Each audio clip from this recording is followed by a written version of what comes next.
अगर आप UPSC aspirant हैं और प्रीलिम और मेंस की तैयारी कर रहे हैं 2024-25 के लिए या उसके आगे आने वाले के लिए, तो ये वीडियो काफ़ी आपको हेल्प करने वाला है। इस वीडियो में हम आपको बताएंगे कि कैसे आपको बुक्स को पढ़ना है, ठीक है, जिससे आपका काम आसान हो जाए।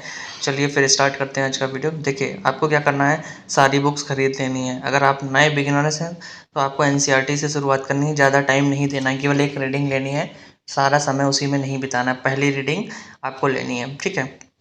फिर उसके बाद क्या करना है, आपको स्टैंडर्ड बुक खरीदनी है, उनको भी पहली पहली रीडिंग लेनी है, उनको पढ़ना है, उसमें कुछ भी हाईलाइट नहीं करना है और कोई भी मार्कर यूज़ नहीं करना है। आपको अगर कुछ इंपॉर्टेंट लग रहा है तो पेंसिल का यूज़ कर लीजिए उसको, ठीक है, और सारी बुक इसी तरह से पढ़ के ख़त्म कर लीजिए। फिर आपको दूसरी रीडिंग लेनी है, ठीक है, उसको केवल आप पेंसिल से इस्तेमाल करिए, जहाँ पर आपको इम्पोर्टेंट लग रहा है तो वहाँ से आप उतना बना दीजिए, ब्रैकेट बना दीजिए या अंडरलाइन कर दीजिए, ठीक है, और उस पर लिख दीजिए पेज पर, ठीक है, कुछ इम्पोर्टेंट है, ठीक है।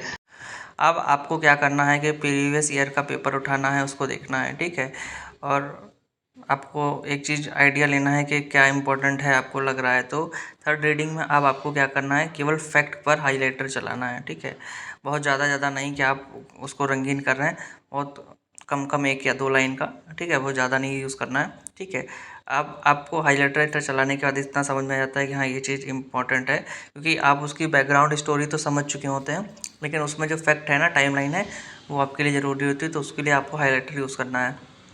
अब आप जब फोर्थ रीडिंग करते हैं, ठीक है, तब आपको क्या करना है, प्रीवियस ईयर क्वेश्चन सॉल्व करने हैं, ठीक है, यूपीएससी जो भी क्वेश्चन पेपर आता है, जैसे यूपीएससी सिविल सर्विस का हो गया, सीडीएस एनडीए वगैरह हो गया, आपने उनको सॉल्व किया, ठीक है, फोर्थ रीडिंग करने के बाद है ना, उनको उसको पढ़ा आपने, ठीक है, अब उसको सॉल्व किया। अब देखेंगे आपको कितना आया, कि कितना नहीं आ रहा है, कि आपके नोट सफिशिएंट हैं कि नहीं है, कि और उसमें कुछ ऐड करना है मटेरियल, ठीक है, तो वो चीज़ आपको वहाँ से एनालाइज हो जाएगा।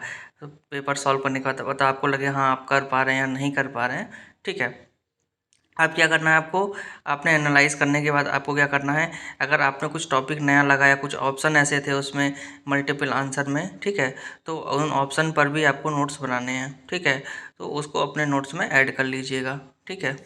आपने एनालाइज करने के बाद आपको क्या करना है कि अपने जो नोट्स हैं, ठीक है, आपने ऐड किया है, जो आपको नया लगा कि आपके नोट्स में नहीं है, अधूरे हैं, ठीक है, तो उसको क्या करना है, जब आपको लगे कि आपके नोट्स पूरे हो गए हैं, ठीक है, हाँ आपसे क्वेश्चन सॉल्व हो रहे हैं, ठीक है, तो आपको क्या करना है, आज उसको टाइम पीरियड के बाद थोड़े थोड़े दिनों के बाद उसको रिवाइज करता रहना है आपको, ठीक है, ताकि आप उसको समझ सकें।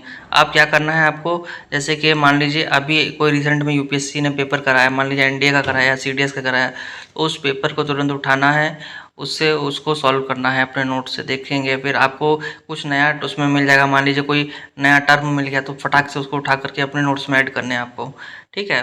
तो ये आपकी एक्टिव लर्निंग होती है, इससे आपको बहुत फ़ायदा होता है, आप पैटर्न भी समझ पाते हैं कि यूपीएससी क्या क्या पूछ सकता है और क्या उसके टॉपिक में दिमाग में चल रहा है, क्योंकि इन सब का बहुत इंपॉर्टेंट रहता है क्वेश्चन पेपर का, है ना, वो कहीं और से कुछ नहीं लाते हैं, तो आप इन्हीं में से सब घुमा फिरा के बनाते रहते हैं, ठीक है। ऑप्शंस दिए रहते हैं वो भी काफ़ी इंपॉर्टेंट होते हैं, होता क्या है ना, मान लीजिए 4 ऑप्शन दे दिए तो अगला जो पेपर आता है यूपीएससी का, उसी ऑप्शन पर उठा के पूछ दिया ये किससे रिलेटेड है, इसका बैकग्राउंड या कोई उसका इंपॉर्टेंट पॉइंट, तो ये आपके लिए बहुत ज़रूरी होता है। तो अपने जो नोट्स बनाए है ना, उसमें इतनी जगह रखें कि आप ऐड करते भी रहें, ठीक है। और आपको क्या करना है कि नोट्स आपको बहुत ही ज़्यादा बड़े बड़े नहीं बनाने हैं, केवल फैक्ट के और छोटे मोटे कॉन्सेप्ट जो आप भूल रहे हो, जो चीज़ आप भूलते हो, उस चीज़ के नोट्स बनाने हैं। और आपको टाइम टू टाइम जो भी क्वेश्चन पेपर आ रहे हैं यूपीएससी जो करा रहे हैं उसको सॉल्व करते रहना अपने नोट से, अपडेट करते रहिए, ठीक है, स्टैंडर्ड बुक को अच्छे से फॉलो करिए, रिवाइज करते रहिए बार बार, ठीक है। रिवीजन ही कहते नहीं है कि रिवीजन ही की होती है सक्सेस की, तो आप जितना रिवीजन करेंगे उतना ही आपकी शार्प होगी मेमोरी, ठीक है, और जितनी जल्दी आप चीज़ को पकड़ पाएंगे, टॉपिक को पकड़ पाएंगे, सॉल्व करने में आपको टाइम भी नहीं लगेगा, ठीक है। और अगर आपने कोई चीज़ जैसे ऑप्शन होता है पढ़ा नहीं है, समझ में नहीं आ रहा है, तो आपने अगर अच्छे से तैयार किया है तो आप कभी कभी अपना गैस वर्क भी अच्छा काम कर सकते हैं। तो आपको क्या करना है, मल्टीपल टाइम रिवीजन करना है। ठीक है, पहली बार में नोट्स नहीं बनाने हैं, हाइलाइटर यूज़ नहीं करना है। केवल पहले आपको एनसीईआरटी से शुरुआत करनी है और केवल रीडिंग करनी है, बहुत टाइम नहीं देना उसमें। ठीक है, पहली बुक रीडिंग में केवल आपको रीडिंग करनी है, थोड़ा थोड़ा समझते चलना है। ठीक है, बहुत टाइम नहीं देना है कि उसी में लगे हुए हैं, एक बार पढ़ेंगे, 2 बार पढ़ेंगे, 3 बार पढ़ेंगे, धीरे धीरे धीरे धीरे धीरे धीरे आपको आने लगता है। और साथ में क्वेश्चन पेपर भी सॉल्व करते रहिए। जैसे मान लीजिए पॉलिटी पढ़ रहे हैं तो उसका क्वेश्चन पेपर भी सॉल्व करते रहिए। ठीक है, करंट अफेयर आ रहे हैं तो उसको भी देखते रहिए। उसके लिए आप द हिंदू या इंडियन एक्सप्रेस जो भी अच्छा लगता है तो उसको भी अपना करते रहिए। चलिए, वीडियो अच्छा लगा तो लाइक शेयर सब्सक्राइब जरूर करिएगा। Thank you.